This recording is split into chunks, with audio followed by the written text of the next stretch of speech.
Welcome to the Hacking Self Storage podcast. I have an amazing, truly awesome guest with us. It's Laura Moxham. Laura, welcome to the show. Thank you very much for your time. Thanks, Dean. Lovely to be here in your office setup there. Yeah, for YFAS, it's an office. For everybody else, it's a man cave.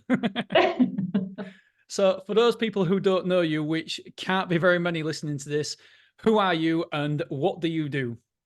So my name is Laura Moxham and I am MD of YBA, which stands for Your Business Angels, because the whole focus of what we do is we help businesses grow, and more specifically in self-storage in your industry, it's about helping those people with the complexities of Google Ads and getting them more sales leads and inquiries to really help their business and achieve their personal goals. That is awesome. And before the recording, I just explained to Laura that for whatever reason, I've always had Laura in my phone as Laura Mox. And I never, ever actually knew it was Moxham. So I said, Laura, I've just seen your Zoom name. It's Laura Moxham. I'm really sorry. I call you Laura Mox all the time. So sorry, Laura. I get all sorts of names. Mox is one I can bear. That's fine. So how and when did you first come across self-storage? I love this story. I think this story is brilliant. Well, I've loved self-storage from the minute I breathed fresh air. Exactly, as all of us do. So we worked with a self-storage company, container team, Hazel Edwards, and so they were working with an agency previously, and they were struggling a bit with the results and kind of really weren't sure if it was working, weren't sure what results were generating their growth or not. And so we had a look at it and we reviewed their Google Ads account. We went in and said, actually, some of the keywords that you're bidding on aren't quite right. Some of the tracking that you've got set up isn't showing you everything that's generating from this. So there's improvements that could be made. So we started working with her, and then quite quickly we made a rapid improvement on the results. And over the period of time, their revenue grew 75%.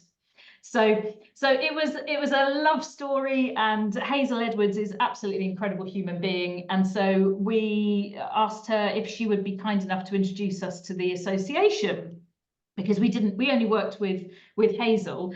So she introduced me to Rennie, and we were able to then, he thought, okay, perfect, this is great, because other self-storage companies should be having this benefit too. So it was a way to be able to help his members in his association. So we joined, and we were able to help and educate. It's all about providing his members more insights, more knowledge, more industry data. And so, we talk at the conference, we write in the magazines, we do webinars, and really just helping self-storage companies really shortcut those problems that they're having with their Google Ads. So that was our entrance in, and now we are, I think, part of the furniture, really. Laura, you are literally everywhere. Every event, you are there, you are speaking, you are part of it. Me and you were doing a Dragon's Den kind of storage den at the opening evening for the conference. I wrote down a note when you was talking then, just to put, and you've been in turn said it, I put Hazel, she's absolutely lovely. I've got as a note. Hazel. She's just such a lovely human, and you said exactly the same. Yeah, well, she's pretty much retired, and she's on a yacht somewhere the other side of the world probably right now. She's made an incredible success story of her business. All down to you. Well, part of, yes, we'd like to think we're part of that, definitely. Yeah, in terms of, so for those of you who don't know, I've spoken about it before. Laura does our Paperclicks, and I've been going through the Q1 returns for 2024, how well we've been going. And there's a few results that I want to just talk you through. So in Q1 2023 compared to Q1 2024 at Wrexham, there was a 480% increase in quotes. Now, it's not just down to Laura, because there wasn't ranking on SEO at all, but they weren't doing any pay-per-clicks. So a big majority of that is down to Laura and her team.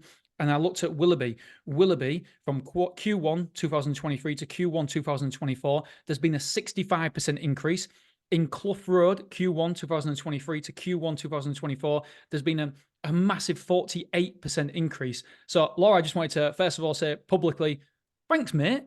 I appreciate it. That's all right, matey. No, you know, the thing is, whilst it's wonderful to say me, it's not me at all. It's my team, and they are the ones that do all the really, really tricky stuff. You know, they are in the account, making the changes. They're in the data. You know, they've got their spectacles on and highlighting all of the room for improvement. So it's very much around the team.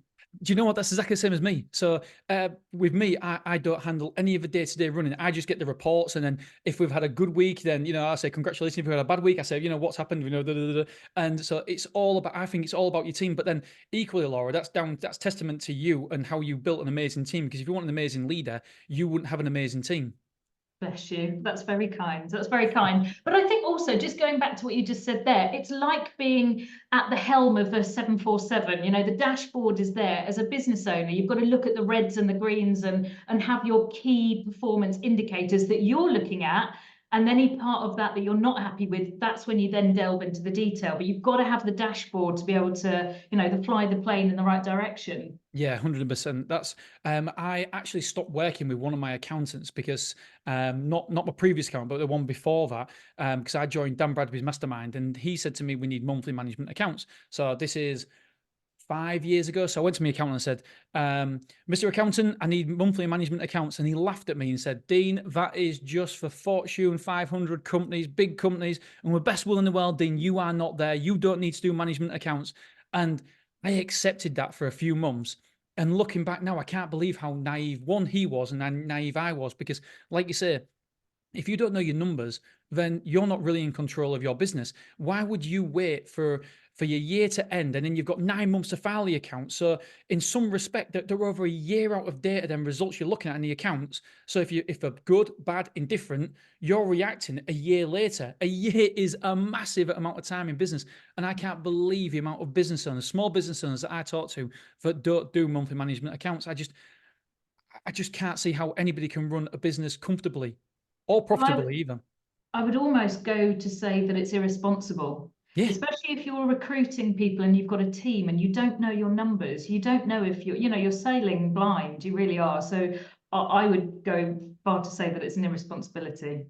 Yeah, that's a good point. So Laura, how many people do you work with in the self-storage industry at the minute? Oh, just over 50. Do you really? And yes. how long have you been working with? So how long ago was it when you first started working with Hazel and got introduced to the SSA? Oh, so that must have been 2 years ago. So we've been working with the self-storage industry for about 18 months now with as a sort of a supplier. Yeah. That's an incredible growth, Laura. 50 customers, clients in 18 months. That's amazing. Well, I think it's because of the results that we're gathering and the increase in sales leads and business growth for clients, and and sharing that knowledge and insight with people, and realizing that there is another way. There is a way to be able to make this better for your business. Yeah, I was just going to say, I think the big takeaways is how much you share. You don't hold things back, and I'm a big believer in that. You've got to be open, honest, and try to help people first. And then once you can show you can help people, then people will come to you. You're like a magnet to people, because you're showing you're providing value first at the conferences, at these webinars, etc. You're helping people. Once people are seeing that, they're knowing you, they're liking you, and they're trusting you, and then they become a client of yours. Yeah, absolutely. And the thing is, for me, it is all about business growth of clients. And I know that sounds really cliche, but it frustrates me that people are making mistakes, and there's things that you don't know what you don't know. I mean, how are you meant to know this stuff? But because we're in, day out, and it's like going to the dentist. They know what they're looking at, they know the little faults to find. We have those. We know what the faults are, and it's almost like unlocking those keys. For those of you who can't see that, when I'm watching Laura, and if you can't see the video, when it says frustrated, she really did get frustrated. Yeah, her hands were clenched and she was really going for it. She really means that, by the way, guys. Absolutely. Passion is for sure. How are you seeing the industry at the minute then? Because obviously we've had COVID, we had the COVID bump, and then last year a lot of people, it's like a tide, people moved out from COVID. So for me, there was a little bit of drop in occupancy, but nothing we didn't expect. So in terms of the industry at the minute, are you expecting a busy 2024? What is your take on the industry as a whole at the minute? So the first quarter has actually been, without having slopey shoulders, it depends on the operator. It depends on the competitive nature in their local area as well. So there's things outside of your control that will impact on your results. So that is a big factor. And let's be honest, it's an attractive industry to get into. So it is going to get tougher and tougher. There are more operators that are coming in, more different types of operators with containers, etc. So it is going to get a little bit more competitive. However, you know, the first quarter dipped a little bit. However, you know, I've been working with a client for, what was it, 9 months, and they've just had their best month ever. So, you know, it really depends on a number of different things. And Google Ads is not a set and forget it. You can continually keep tweaking and improving things to improve the results and generate more sales leads. I think it's going to get a little bit more competitive, but the opportunity is there. There's going to be a little bit more movement in the market. You know, the economy is moving, spending is changing somewhat as well. So that's going to really help too. Yeah. So I think it's going to be a really exciting year ahead. Yeah, I was talking to somebody who is very well known in the industry, but I can't say his name because I don't think he would like me saying this. But but ultimately, what he said was he thinks there's going to be growth for the next 10 years. It was just before this conversation with you, actually, Laura. There's going to be growth in the next 10 years, and that's how their investment portfolio is reacting to it. They're going to go hard for the next 10 years, and they want to be out in the next 5 to 7 years because that's when it's going to get ultra competitive. It's going to keep on getting more and more competitive, and people like me don't help the competitive nature because people are coming into the industry and it's from property, etc. Finding the podcast, I get so many messages from people saying they want to open up a container site, an indoor site, and I just at the minute. How we sit on before we've got the results from a conference, it's 0.78 square foot per capita. And in America, you're talking 10 times that, 8 times that, depending on which state you're looking at. But it's I'm not ever saying we're going to get to American levels, but we have certainly got room to 4x where we are right now. So I completely agree. I think for the next 10 years, we're going to be looking at self-storage and thinking, wow, what an amazing opportunity. And people often ask me, is it too late to get in storage? But I really don't think it is. Yes, it'd been better getting in self-storage 10 years ago, but if you look at it in 5 years' time, you'll think, oh, shit, I wish I'd got into self-storage a little bit ago, 5 years ago. So I don't think it's too late. I think there is many, many underserviced areas. It's about knowing where's underserviced and overserviced. And when you find an underserviced area like Mansfield was underserviced. It's not now, by the way, everybody. It is overserviced. Stay away from Mansfield. Then you get the results. So yeah, I really do believe in the next 10 years, we're going to see massive, massive growth still in this industry.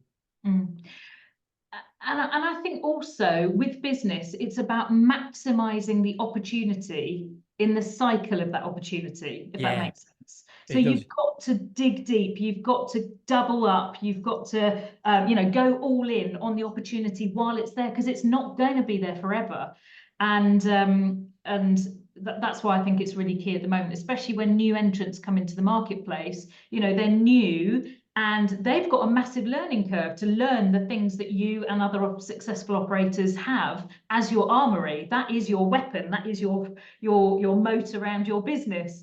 And so I think that whilst there are competitors coming in, they've got to learn, and you're already ahead of them. That is such a good point, yeah. And ultimately, you've got to get better. I still think at the minute, C-star operators or C-class operators are getting A-star results in self-storage, and then then in next 5 years it might be only B-star operators that are getting A-star results. And so all we've got to do is up-level our skills, listen to people like you, get sales advice, sales training, whatever it may be, consultancy, just up-level your skills, and I'm absolutely sure you'll be fine. So Laura, in terms of your mix of clients, do you predominantly work with container people, or is it indoor sites? A mixture of both, really. I would say it's more towards indoor storage sites, but Oh, really? But yeah, there's container sites, for sure. Yeah. Yeah, because I would have, I don't know why, I'd have thought that your main mix would be container sites, smaller operate. Is it one-man bands you normally work with, or do you go through it right through with one facility up to 5, 6, 7, 8? Yeah, it's a real mix. So it's multi-sites or it's individuals, and everything in between. You know, the industry is a plethora of different sort of shapes and sizes. But yeah, individuals up multi-locations. Yeah, and if there's not including pay-per-clicks, but what's one of the mistakes you see operators making at the minute? Is there anything that stands out? Because I know when we first started working together, you said, Dean, your landing pages are shocking. I think you said shit, but yeah, and I was like, oh yeah, they are a bit bad. Yeah, and we was working together on that. And then you also said the speed of a website as well. So that was nothing to do with pay-per-clicks, but you give me extra advice that helped me and helped my customers navigate my website a lot better. Is there any one mistake that you keep seeing occurring again and again with your clients? 100%. And I think you might agree with this. Follow up. Yeah, yeah. So you get the sales lead come through, you've spent a load of money on Google Ads, you've got them to come to the website, they've filled out the form, or they've rung you up, but you're not putting the time, effort, and energy into making sure that you make it super easy for that person to become a customer with you. So following up with text messages, with WhatsApp, following up with good email sequence that comes out. Don't give up. You know, people like, God, like 85% of inquiries are just not being followed up in the way that they should be, which is continually keeping in contact. So Yeah. I would say spend time and effort to analyze, you know, mystery shop yourself. And I know you do this on a regular basis, but you know, it's the speed to the lead. There's so much that I can say about it, but follow up the lead so that you can make the sale. Yeah, I love it. So I've got two things to say on this. So shout out to Paul Fahy. I was on a call with him a month or so ago, maybe even 2 months ago. And I was saying, what do you do with people you don't get hold of? And he goes, what do you mean people you don't get hold of? We get hold of nearly everybody. I'm like, how many times do you call? As much as it takes. I'm like, oh, and so it changed the whole concept. And so now I don't think I've ever mentioned this on the podcast at the minute. We follow up 8 calls within the space of a week. So we'll call them on a morning, and if they don't answer in the morning, we'll call them in the afternoon. If they don't answer in the afternoon, we'll try them another day. And if they don't answer during the week, then we'll call them weekends. You know, we'll just keep calling them. I actually had a meeting with Angela today, and she says, Dean, please can we drop callback 6, 7, and 8? Because I don't think that anybody actually books when it's calls 6, 7, and 8. And I said, listen, if that's the case, show me the data. Show me the data, and how many calls do we make at 6, 7, and 8? And how many people do we get hold of as opposed to how many people book? And because always let the data lead you where you're going, because you're getting us over 100 leads at the minute per week. So that means my team need to make 800 calls per week. And so to say, Dean, it's too much. And so there's a fine line, but as long as you track your results, we track every single reservation. So we know if it comes from a callback 1, callback 2, callback 3, callback 4, and it's unbelievable. We used to do 3 callbacks before. I think this was 2 years ago, and I introduced callback 5, and it's unbelievable how many people book on a callback 5. But also, we do also send them a text message saying, look, if this is no longer applicable to you, if your circumstances have changed, please text back saying no, and we will take you off our follow-up process. Because ultimately, we don't want to annoy people, but I genuinely care about my customers, and I really do believe that we are the best fit for them to store with us. I don't want to store with a banged up container yard down the street. And I'm not saying all container yards are banged up at all, because I've got 2 container sites now. But we're a lot better. We're a lot better for our customers. So if I really cared for them, why wouldn't I get in touch with them as much as I possibly can do? So yeah, we do text, we do emails, we do callbacks, we do as much as we humanly can as well. And I don't know if you know, but we do Bonjoro as well. So it's like a video application. It has amazing results. We probably have 1 booking a week just from our Bonjoros, and it's like a 20-second video saying, thank you very much for doing a quote. You know, I'm called Dean. You know, well, this is our self-storage site. If you look around, and it's just like 20 seconds, and they can visually see you and the site, and it knocks down them subconscious barriers that people have. And the know you, there's a face behind the name more than there is to anybody else. And just some little things tweak your conversion rate. So yeah, 100% agree with your follow-up. Yeah. And Dean, I think your point there about the Bonjoro is great, because it's doing something that your competitors aren't. And all you need to do is just stay one step ahead of them. One little gap that you're filling between you and the competitor is the way that you'll make the difference. Because if, for example, my mum is the one that I always think of as a potential customer, if my mum gets this video that she's never had before, she'd be like, oh, they're a cool company, right, I'm going to work with them, just because you're doing something a bit memorable and a bit different. So I think that's fantastic. Yeah, and it's a little bit of effort as well. It's just doing a little bit above and beyond what everybody else does, and you only need to do a little bit more than other people to stand out. And it's, I know you're big on this, giftology, gifting people. You gift me presents all the time and stuff, and I absolutely love it. And now I pass it on. But every person who comes into our facility, we give a little welcome pack. There's an energy bar, there's drinks, whether it be cans of Coke, Diet Coke, whatever it is, water, bag of crisps and stuff, because we know that if you're unloading and loading stuff up, it's going to be frustrating. It's going to be hard work. And we have a little thank you card, waiting for him in the room. And it's just some little things I always think about. I went on a sales course once, and the guy said to me, he said, think about a customer. First of all, there's a positive and a negative side.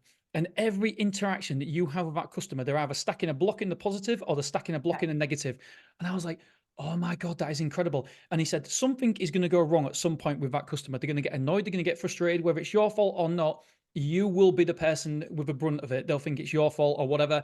And so your job is to make sure when that happens, there's more positive blocks than there is negative blocks. For every one negative block, you want 2 positive blocks. And I've always took that away. And I always think that if you can maintain a good relationship, just go above and beyond, whether it be free van hire or asking if they want a drink when they come in, whatever it may be, if you can just be that friendly face, that smiling face, it goes a massive, just little things like that go a long, long way. Yeah, no, totally. And I totally sign up to that. I call it the emotional bank account, which is the similar theory. And you cash in on that bank account so that you don't want to go withdrawn. You don't want to go withdrawn, but you can pull out cash against that bank account. Laura, I'm going to write that down. Emotional bank account. That'll be in my newsletter. And the other thing is, I mentioned this to you earlier about it's how you make people feel as well. It's not just a transaction. I'm going to give you money. I could pay 2 or 3 times the price, but if I feel better myself about it, or you've made me feel better in some way, then that is another sort of transactional process that's not monetary value. It's that emotional feeling too. Yeah. So Laura, back onto Paperclicks then. How are you seeing the market at the minute? Is it getting more competitive? Is the cost per clicks going up? How are we seeing it in 2024?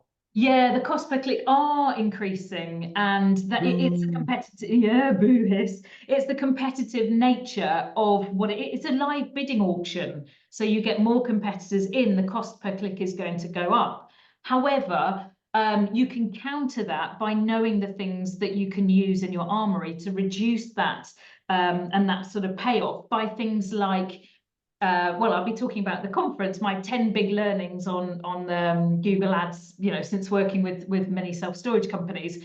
But one of the key things is... Don't worry, this will come out after. This will come out after the conference, so we're good.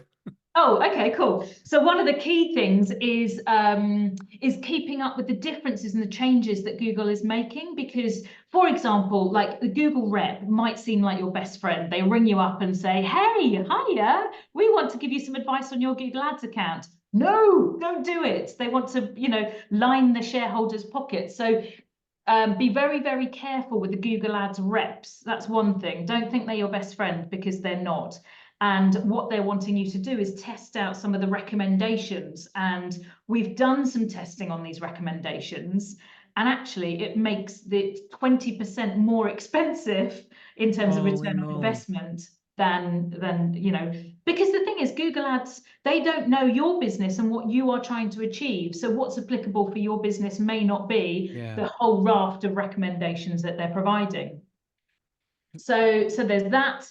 And one of the other things is about making sure that you're not going through the default settings that Google's put on there. So things like you can put a default setting on whether you're interested in that particular location or whether you're physically in that location for the person that's searching. And so what you can do is you can get lots of people out of the area inquiring about what you have to offer, but that's actually not going to help you because they are in Leeds and they're looking for a Leeds self-storage rather than a Hull self-storage. So there's some sneaky little default settings that Google put on there that help them, but don't necessarily help you achieve your goals. Laura, I can't lie.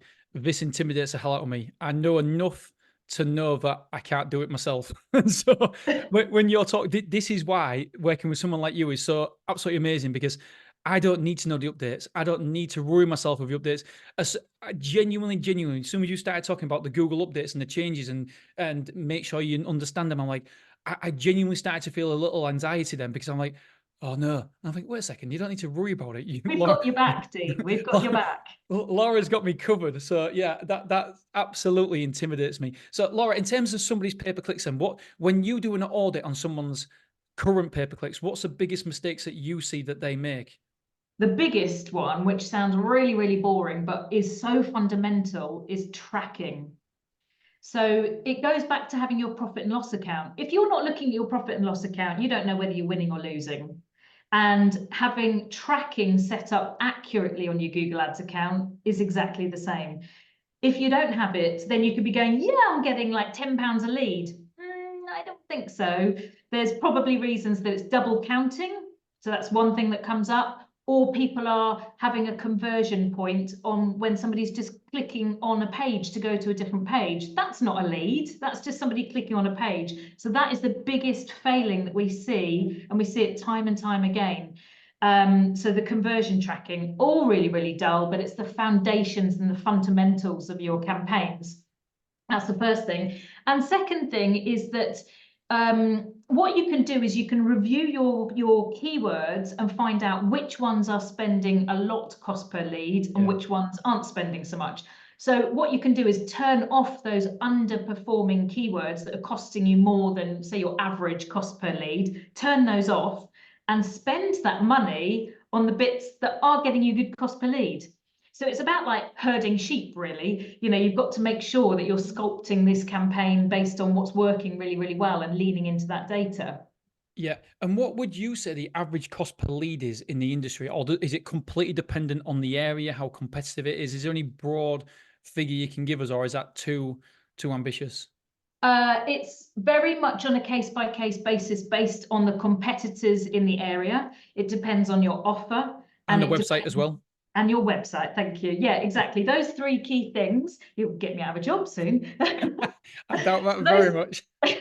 Those three key things. But it could be anything from £15 cost per lead up to £30 cost per lead in that sort of that region. And when I say cost per lead, I'm talking about inbound phone call or somebody filling out a form, potentially, or a live chat. So either of those three things to me is an inquiry or a proper lead. Yeah, and you've massively reduced our cost per leads as well. And I should have put that on the testimonial we've just done. I completely forgot about it. But yeah, so if it's £30 cost per lead, so that means that we've got their details, either they've phoned us or they've filled out a form, and we know their information, so then we can contact them and do our whole sales process, follow up, etc. So we normally convert minimum of 25%. So I would say £30 times by 4 is 120. That means that you're saying anywhere between £15 and £30. So at the higher end, then it's costing £120 for someone to move in. And I think that people need to know their lifetime value of a customer as well. Because if I'm getting a customer for £120, I'm all over that. Because I mean, I know that ours is actually less than that, but £120 per cost per customer, cost per acquisition, and my lifetime value of my customer is heading up to £1,000. It's like putting £120 down and getting £1,000 back, which is absolutely incredible.